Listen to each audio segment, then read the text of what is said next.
you overwhelmed? Are you struggling? Do you feel as if life is going 100 miles an hour? Do you feel like you're juggling plates, spinning balls? Don't know what to do? I'm Alison Smith, and for 24 years I've helped people get back on track when they're stuck and don't know what to do. What I'm going to do is dip in and give you 3 things that will help reduce the overwhelm. And we're going to look at them from various different directions in terms of there's a poem in there, there's going to be something more logical, and then we'll be using metaphor. So what I'm going to start with is what acronym best describes how you're feeling, because that is my speciality in terms of using the metaphor in our language and using the metaphor to get insight. So if you feel like you're going at 100 miles an hour, what can you do to slow the speed down? Because if you're going at 100 miles an hour, if you imagine being in a car going at 100 miles an hour, it's not very safe.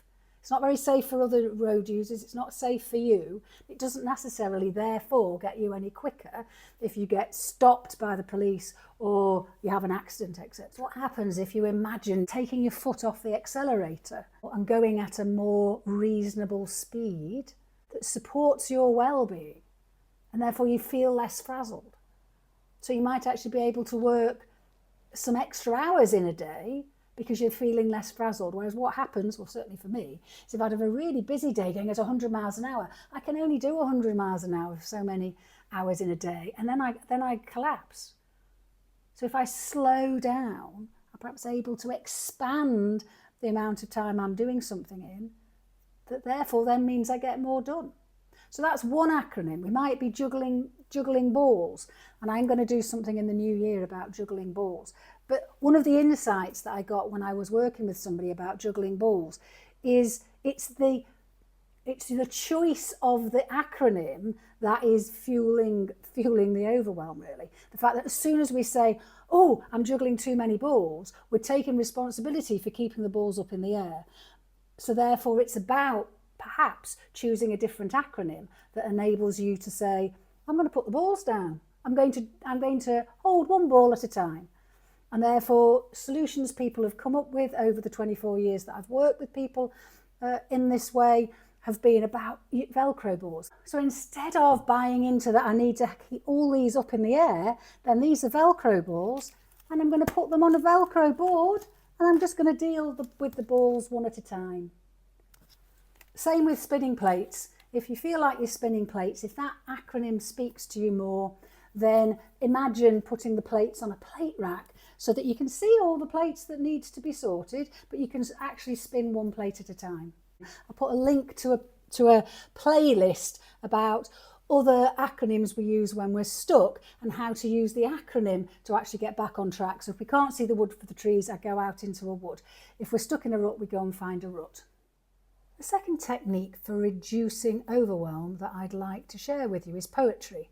And I've written a poem where I've called it Chasing the Tide. Now, of course, chasing the tide links to the idioms that we were talking about earlier. But I've written a poem about the futility of chasing the tide and the insight we get if we think about the term chasing the tide. Chasing the tide. Never ahead, always behind. Every move forward I take, the tide moves forward too. I run, it runs, never bridging the gap between where I am and where I want to be. The tide always ahead in the distance. A vision of where I want to be. A promise of where I may be, and yet never getting there. Never arriving. Fruitless effort of never-ending disappointment. In my seeming separateness, I fail to remember. I am the water.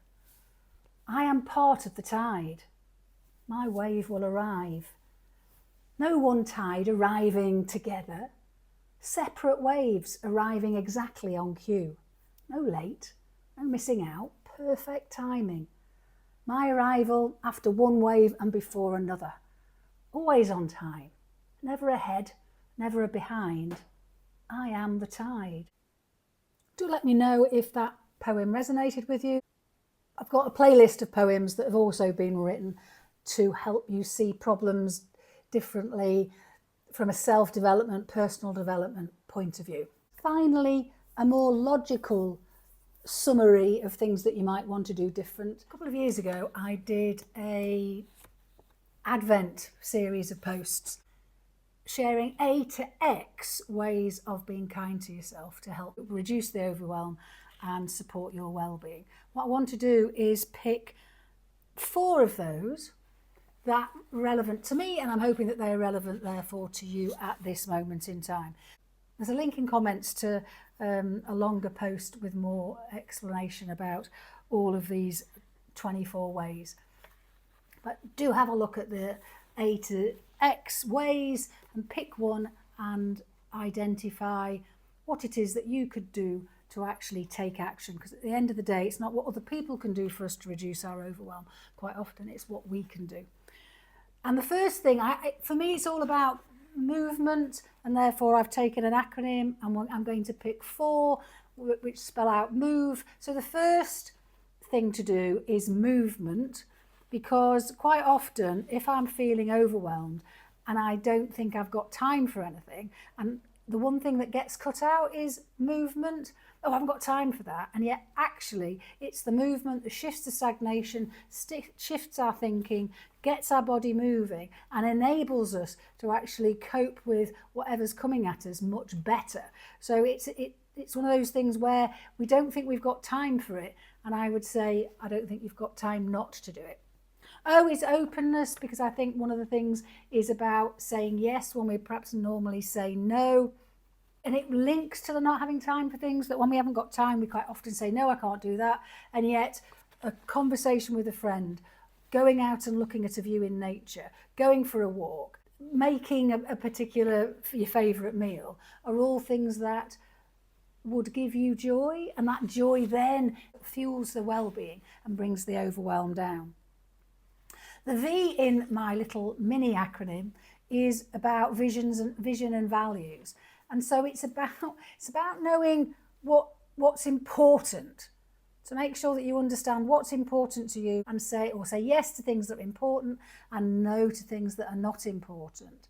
Otherwise we just end up saying yes to everything because we think we have to say yes because a certain person's asked. It's not about who the person is as much as what's important to us. And therefore that then enables us to have better criteria for what we're saying yes and no to. Final letter is E for eating, and this is about not cutting out things that are on the naughty list necessarily, but making sure that if you have indulged in the naughty list, make sure what you're doing is having some of the things that are on the good list as well. I shared with you 3 different ways of reducing overwhelm. One by looking at the idiom in your language, and there's a playlist that I shared with you for that. We also looked at poem to help shift your mindset about reducing the overwhelm, and then a more logical exploration of 24 different things that you can do to support your well-being. I'd love to know what particularly resonated. I'd love you to subscribe. Please let me know what you'd like me to cover, whether you'd like me to write a poem, whether you'd like me to cover a particular idiom. Let me know in comments, and then I'll make sure that future videos cover what you're wanting me to cover.